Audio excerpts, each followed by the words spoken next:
Eh bien, bonjour! J'espère que vous allez bien. Aujourd'hui, on va parler de mon studio. Donc, ce que j'ai utilisé pour le faire, combien ça m'a coûté, combien de temps j'ai mis pour le faire aussi, ce que j'ai comme micro, ce que j'utilise comme lumière, je vais tout vous montrer et je vais tout vous dire. Let's go! Alors, ce qu'il faut savoir, c'est qu'au début, je filmais avec mon iPhone. Donc, j'ai un iPhone 14 Pro Max qui a une très bonne qualité, ok. Mais par contre, niveau son, c'était pas ça. J'ai donc acheté un petit micro-cravate. Alors, le petit micro-cravate, c'est un micro qu'on peut brancher directement à un iPhone. Donc, oh là, je fous le bordel, carrément, je casse tout. Normalement, c'est une prise jack. Donc, la prise jack, j'en ai pas personnellement sur mon téléphone. Donc, j'ai été obligée de prendre à côté un adaptateur jack Lightning, comme ça. Hop. Donc, je branche tout simplement, tac, à mon téléphone. Le fil, tu vas le passer dedans. Déjà, le fil, il est froid, donc c'est chiant. T'attaches ça. Ce qui peut se passer, c'est que dès que tu vas frotter un petit peu, que ce soit les cheveux, les vêtements ou quoi que ce soit, il se peut que ça fasse un bruit genre frottement. Donc, c'est super chiant. Et c'est pas ce qu'il y a de plus pratique parce qu'il faut que tu aies un deuxième téléphone, par exemple. Puisque si tu mets ton téléphone à la distance où là je suis bras tendu. Le fil, il est quand même assez long, mais pas tant que ça non plus, franchement. Bras tendu, j'y arrive même pas. Donc, ça veut dire que tu es obligé d'avoir un deuxième téléphone que tu aies dans la poche ou un ordinateur juste à côté. Tu peux pas bouger, tu es obligé de l'avoir tac à distance. C'est un peu compliqué. Donc, celui-ci, je l'ai pas utilisé longtemps, pour tout te dire. Je l'ai utilisé, je crois, dans ma première vidéo, peut-être la deuxième. Et après, ça m'a saoulé. Donc, j'ai changé. Ensuite, j'ai complètement laissé l'iPhone de côté et j'ai acheté le Canon. Donc, c'est un Canon EOS M50 Mark II. Il est archi bien. Franchement, j'aime beaucoup. J'ai la possibilité de tout régler dessus. J'ai mon retour écran que je peux mettre comme je veux. Donc ça, c'est super pratique. Et avec cet appareil photo-là, j'avais un micro qui était fourni avec. Donc c'était le kit Vlogger, tout simplement. Je vous le mettrai en description. Donc si j'arrive à l'enlever, je vous montre. Hop. Ici, on peut fixer directement ce petit micro-là avec cette attache-là au-dessus de l'appareil photo. Donc c'est pas mal si t'es proche. Par contre, si t'es comme moi là, à plus d'un bras de distance, ça va pas tellement te capter. C'est plus fait vraiment pour le vlog. Voilà, vlog.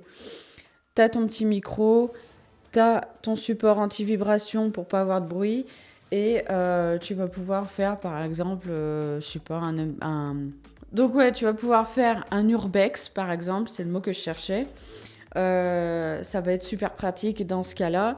La grosse bonnette anti-vent que tu mets dessus, qui est plutôt efficace, je l'ai déjà testée et franchement, elle est vraiment pas mal.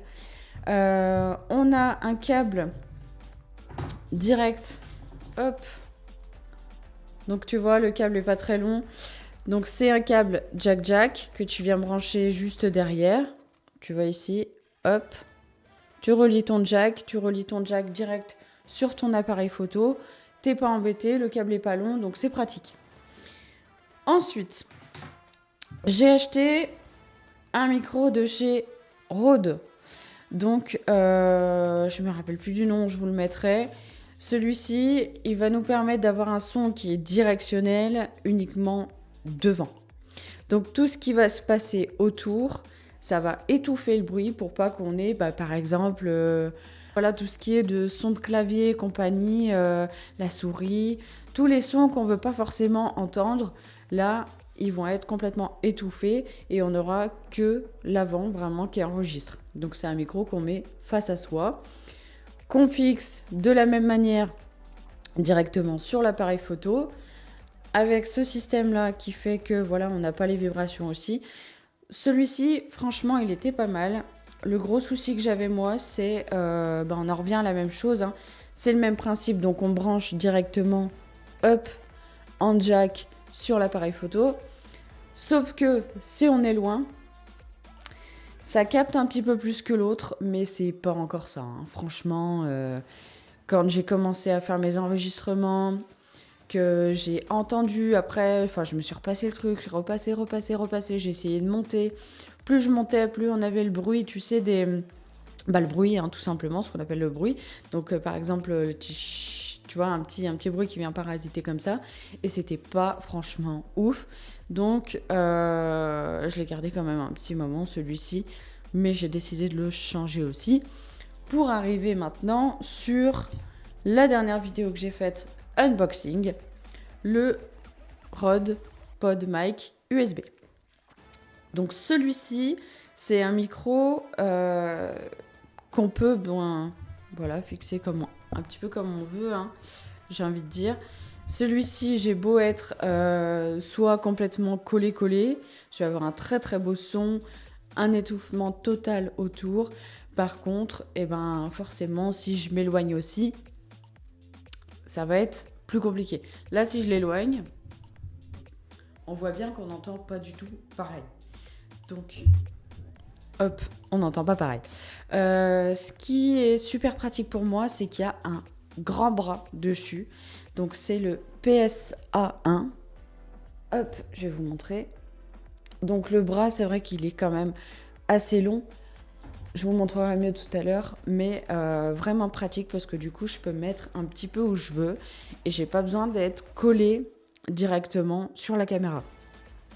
Ce qu'il faut savoir, là, je filme en 1080p parce que je vais avoir besoin de m'éloigner un petit peu. Si je filme avec mon Canon en 4K, le problème que je vais avoir, c'est qu'il y a un crop dans l'image.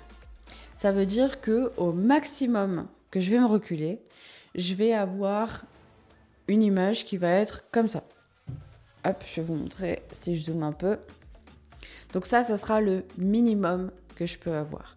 Donc quand on est en train de faire son montage, hein, finalement, on n'a pas forcément envie que ce soit énorme parce que du coup on peut plus rien faire. Là, si je zoome, vous allez voir que ça, c'est franchement pas top. Donc je me mets au minimum et après je règle tout directement pendant le montage.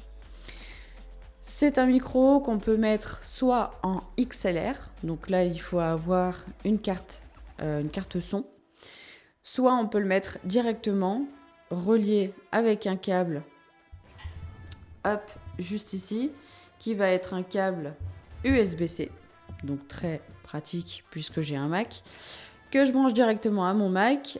On a une interface qui nous permet de gérer tout ce qui est les sons, le bruit, les graves, les aigus, un petit peu tout. Et on va tout gérer directement du Mac, donc c'est super pratique. Niveau décor, on va retrouver du coup un crâne, hein, tout simplement, que j'avais déjà avant dans ma déco, dans mon salon, tout bêtement. Quelques petites plantes, mes loups-boutins, que je ne mets absolument jamais, mais qui sont juste magnifiques. En même temps, pour mettre des loups-boutins, franchement, j'ai pas encore... si, j'ai dû les mettre 2 fois en vrai. J'ai jamais trop eu l'occasion de les mettre. Tu veux les mettre quand tu fais tes courses? Franchement, c'est pas ouf, quoi. Donc ouais, c'est vrai qu'elles me servent plus en déco qu'autre chose. J'ai ma deuxième paire qui est juste ici. Donc, mes loups-boutins, je n'ai aucune idée du modèle, hein, je me rappelle plus du tout, ça fait super longtemps que je les ai. Je les ai pas trop portés parce que comment te dire que j'ai pas des galas toutes les 5 minutes, j'en ai même jamais.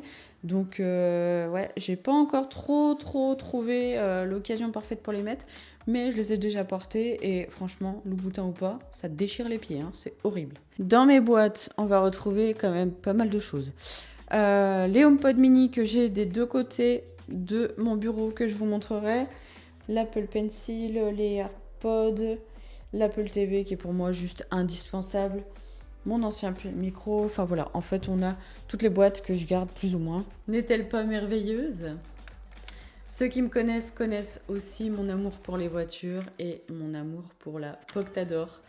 Franchement, si j'avais énormément d'argent, parce qu'elle coûte énormément d'argent, et en entretien, pour ceux qui suivent un petit peu, ils savent qu'elle coûte très très cher aussi, hein, voire le double. Donc Franchement, c'est la voiture de mes rêves ultimes. Je l'aime trop. On peut rêver, non? Ensuite, j'ai encore des boîtes. Très étonnant. Donc, la boîte Prada de mes chaussures. La Gucci, c'était encore la ceinture, hein, je crois. Une déco LED que j'avais également dans mon salon. On retrouve les boîtes des iPhones que j'ai pu avoir. La boîte de mon iPad. Ici, donc, on a des supports qui se mettent normalement, tu sais, sur une table à manger. Tu mets le support et après, il y a juste une barre. Normalement, moi, je l'ai habillé avec des fleurs, des feuilles et compagnie. Je trouvais ça plutôt sympa. Ensuite, on va retrouver un grand miroir très important quand tu fais par exemple des hauls. Ensuite, j'ai la partie canapé avec la table basse. Ici, non, c'est vraiment pour se poser. Voilà, si par exemple j'ai des invités, c'est plutôt pas mal. Lumière de la marque New Year, je sais plus comment on dit, qui est très bien. Je les adore. Tu peux régler l'intensité, tu peux régler le chaud-froid au niveau de la lumière, tu peux régler l'inclinaison. Tu as aussi les volets qui te permettent de bien diriger exactement la lumière où tu veux qu'elle arrive.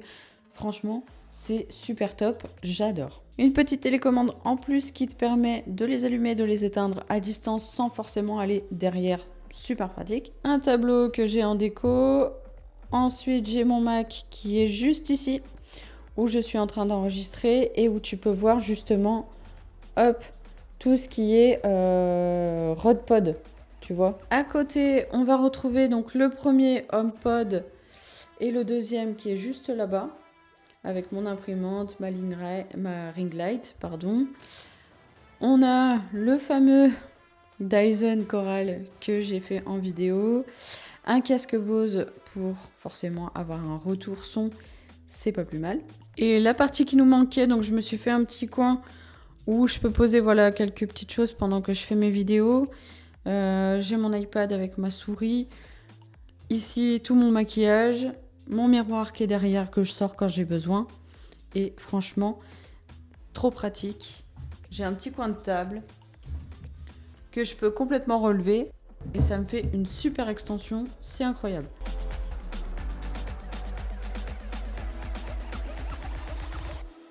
Voilà pour le tour complet du studio, j'espère que ça vous aura plu. Si vous avez des questions, n'hésitez pas à me le dire en commentaire. Pareil, hein, si vous aimez pas. Bon, dites plus si vous aimez quand même, hein, je préfère. Pour le faire complètement, j'ai dû mettre 3 mois à acheter un petit peu, petit à petit ce qu'il me fallait, 3-4 mois je dirais. Petit à petit ce qu'il me fallait, voilà, pour compléter un petit peu à chaque fois, en sachant qu'il y a beaucoup de choses que j'avais déjà avant. Donc le prix total du studio, franchement, c'est pas exorbitant. Si ça vous intéresse, je mettrai tout en barre d'infos. Donc le prix de mes équipements, tous mes équipements qui servent évidemment à faire le studio, hein. Tout ce qui est petite LED et compagnie. J'essaierai de vous retrouver, mais je suis pas sûre de retrouver, hein. Il y a des choses que j'ai achetées il y a très longtemps.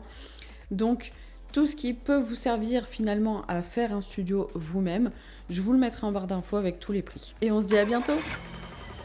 Bisous.